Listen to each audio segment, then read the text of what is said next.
ஹனுமான் பக்தியின் உயிர். ராமா அவரின் எல்லாம். ஆனால் கிருஷ்ணா வந்த பிறகு என்ன நடந்தது தெரியுமா?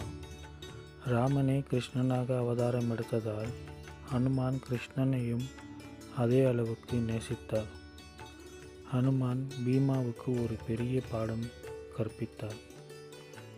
ஒரு சுவாரஸ்யமான கதை. மகாபாரத காலத்தில் ஹனுமான் மற்றும் பீமா சந்தித்த கதை இருக்கிறது.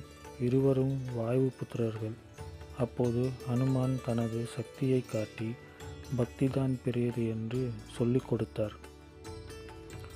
ஹனுமான் பக்தியின் சின்னம், கிருஷ்ணன் தெய்வீக ஞானத்தின் சின்னம். இருவரும் சேர்ந்து பக்தி ப்ளஸ் ஞானம் வாழ்க்கையே வெற்றி. இந்த இரண்டு சேர்ந்து வந்தால் உங்கள் வாழ்க்கையே மாறும். இந்த வீடியோ பிடிச்சிருந்தா ஒரு வீடியோக்கு லைக் போட்டு சேனலை சப்ஸ்கிரைப் பண்ணிக்கோங்க.